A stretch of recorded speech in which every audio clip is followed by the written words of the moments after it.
Welcome, ladies and gentlemen. I am Tonydym. I'm going to be doing a review on the 6S Apple iPhone, whatever. uh, sorry, but I'm just not a big fan of Apple products. The reason being is, of course, the price. Not to say that they don't make good products, but I just tend to lean towards the more cost-effective method of buying my technology. So when I buy a phone, the iPhone is usually out of the question, but I had to take a look at this because I've always wanted an iPhone. So this is my first one. Gotta tell you, not bad. uh, Please don't buy this phone if you think it is the best phone to come out this year, because I gotta tell you, it's been a pretty mediocre experience for me. I haven't liked the camera.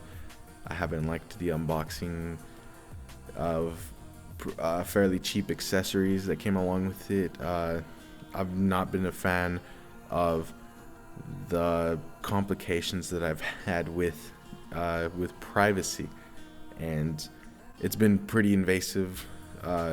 Things are just faster yet slower, in the sense of opening and closing apps that tend to lean on advertising and marketing towards you in an invasive way. So what I mean by that is, when I open up something like Pandora and I am trying to close an ad, things are smaller where they shouldn't be.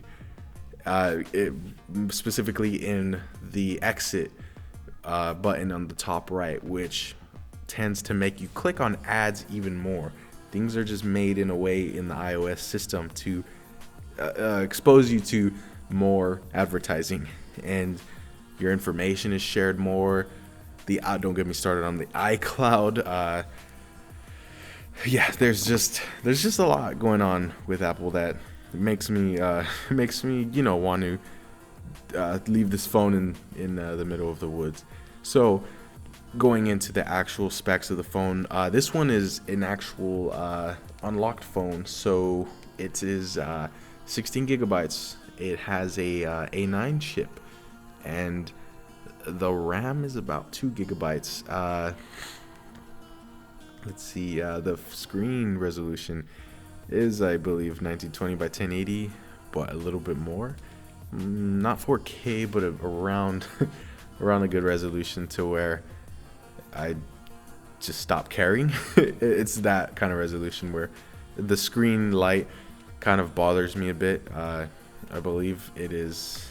It's not AMOLED, but I believe it might be LED. I haven't looked up too much because I like to go by my senses and my own personal experience, because I tend to look at a sheet of the capabilities of something, and I start to think a little positively about them. But if I just dig into a product and see how it feels and how I try to guess, like some things I need to know to test, but some things I just go off of my senses, and based off of my senses, it feels like a 1920 by 1080 LED screen, where it just feels like there's blotches in the screen where there's light, and emptiness where there isn't light, and it just feels uncomfortable on the eyes. And a matter of fact, there's points where when you're watching a video and you're in the sunlight, I don't know if I'll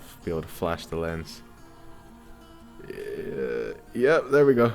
Okay, so there's times where I can actually point out the center of the screen in the reflection of the screen, which means that the light, the LEDs or whatever the phone has inside, is so bright that in a certain part of the phone to where I can actually maybe burn ants, figuratively speaking. And so moving on, I have to say the accessories, I spoke about them earlier. They are a bit cheap. The earphones are pretty much the standard earphones that have been coming with Apple products for a while. The charging cable, about 3.5 feet, made of plastic at the end where the USB plugs in, and I mean plastic that you could bend with your fingers. Let's see, the phone screen. I mean, the Gorilla Glass. It could. I don't know. Watch a drop test, and you tell me if you think that it'll withstand even one drop on its face. Not even to mention the actual phone just is so expensive that you have to buy a case for it right away, because if you don't have insurance and you just are putting your last dollar to this phone, you need to protect it. Having said all that I have said, do I think it's a good phone? I think that it could be a good phone, but it's leaning towards an older market of people who are uninformed and people who have money to burn on useless things. Nowadays, phones are not toys. They are tools which we use. I try to talk about this a lot. They're tools for using things like our money, for instance, for our businesses, our schools, our daily lives. We use our phones for keeping personal information. We use it for taking photos of our family, ourselves, and other things. We use it to hold important things that we may share with whom we choose. But it's become something more than that. It's become a part of us, in a way. Whether you want to think that's good or bad, it is. It's part of us. We cannot communicate without technology anymore. We can't do it in a way where it feels like first nature. It feels like second nature now to communicate with someone face to face. And this is odd for me to do this with you in this form, but I really think that this phone is old. I feel like technology is moving too fast for Apple. I feel like Apple knows this, and they're pandering to the last of their audience that they have left, and it's degrading. Their sales may be going up, but these are kids who are buying these things, and I can't say that I'm not part of the youth generation, but I'm certainly not capable of purchasing every single new product that they come out with. And I gotta tell you, I was looking forward to doing this. It was fun to play around with, but yeah, 3D Touch was pretty useful. It was pretty innovative and cool, but it just didn't feel like a necessity that made the phone bump up in its price range. The amount of memory that it starts off is at 16 gigabytes, and the phones go for $700 and $800. Maybe you could get a contract.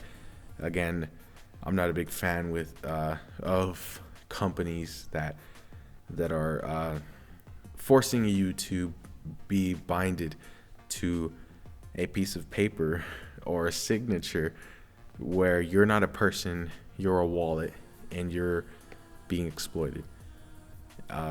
Things shouldn't be handed to you, but they shouldn't be dangled in front of you in a way where you have the money to buy it. But why sell it at a reasonable price when they could sell it for an unreasonable price and give you a way to buy it? And this it feels insulting in a way. I can't even say Apple just does this. It's most companies, but anyways, guys, I really want to know what you think about the Apple iPhone 6 as an idea, or as a viewer. If you agree with certain things I've said, please let me know. If you disagree, please let me know in a way that I can communicate with you in a good, very good sort of way, where we both walk away with something to reflect on. I don't want to have a one-sided conversation with someone who believes they're right. I want to speak with people who know what they know based off of their own research, based off of their own findings of things that are actual applicable to the conversation. All right, guys, thank you for watching. If you have watched,